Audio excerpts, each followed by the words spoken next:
Hey guys, this is your friendly neighborhood Scorpion, and welcome back for this part 3 of Vintage Game Night. And today we're gonna have a look at LucasArts' Star Wars Rebel Assault.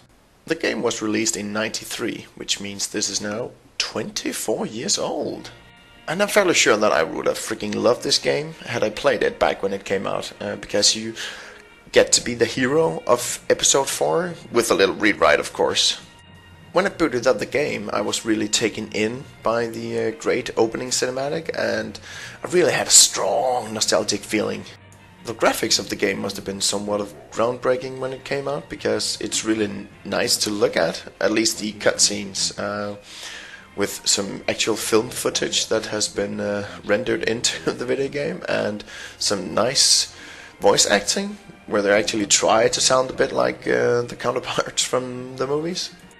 A little tip about the graphics though, seeing as the game is 24 years old, the resolution is very low, so if you play it on a big screen, I suggest you try to window it, because I actually realized that when I was looking at the footage I captured from the game, in a small window it actually looked a lot better.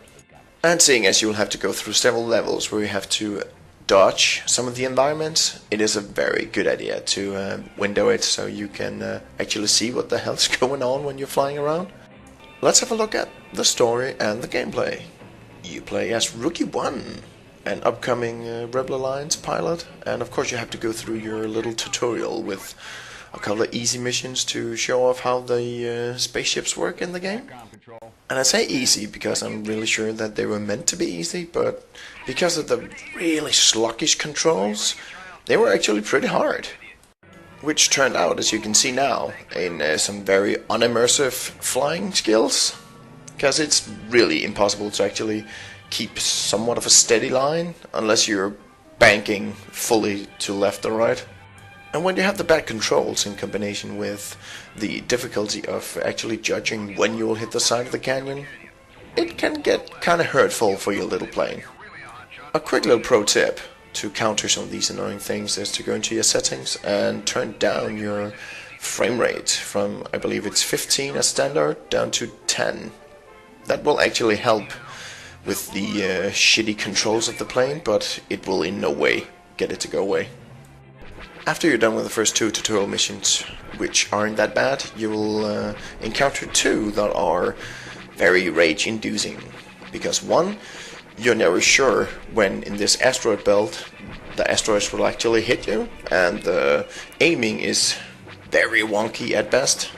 And the next one, it's sometimes impossible to see where you actually need to place yourself in order to not hit the crystal thingies on the side of the wall. Again, this would be better, I imagine, if you do play it window mode and with the frame rates set down to 10, but when I played through all of these missions, mine wasn't. The major reason why this annoyed me so bad is because you can't save when you want to, so you have to complete the first 4 levels in order to get a passcode, so you can start here at a later point, and that means that you could basically ace the first 3 levels, and then if you're unlucky or the controls work against you, then tough luck, sonny boy. You just have to start over again. When you're done with your tutorial missions, you'll get this nice treat of a cutscene, and after that you'll get dropped into what I regard as the worst on-rails shooter mission in history.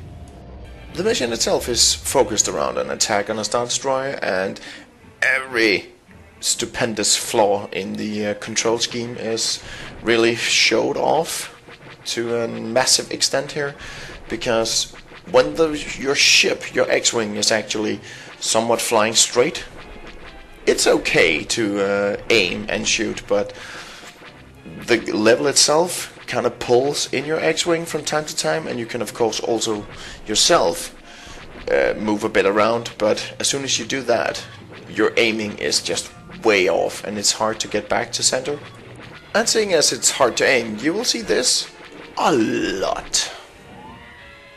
Once you've destroyed all the turrets on this Star Destroyer though, you will have moments like this where you just feel like you're flying for minutes on end with nothing to do at all. And the shield generators that you need to destroy on the top of the Star Destroyer is just sitting there because you can't do shit. You're just flying straight on and waiting for the next TIE fighters to come. And even here where you see that the only thing I can shoot at is the freaking shield generators. My aim is just all over the place because it is just impossible to control. There are a couple of genuinely cool levels though, especially this one where you have to try and get rid of as much Imperial presence around the spaceport of Mos Eisley. And to be honest, I really like this one. Before the epic conclusion of this game though, you will have another really drawn out sequence where you have to kill TIE fighters, and they just keep coming, and again it's just the aiming is really off and it's just not enjoyable. But when you do get to the final level, the Death Star Trench Run, it is so freaking cool. It just pulls on all your nostalgic feelings about this whole franchise because you actually get to live through the scene from the movie, and it is so cool. And if the aiming hadn't been this horrendous, then this would probably be one of the more perfect endings to a video game I have ever played. But sadly, again, it's really hard to hit anything down the trench. And to be perfectly honest, when I actually hit the torpedo into the ventilation shaft, I felt incredibly lucky because I really didn't expect to actually hit that. And that brings us to the final verdict. And to be honest, I really wanted to love this game because the nostalgia I got from the epic music and the cutscenes was so great. You really get pulled into the game, but as soon as you actually start playing the game, you get pulled out of it again because of the really bad controls, and at times it almost felt unplayable. So that leaves us with a score 1 out of 5 destroyed X-Wings. Very disappointing.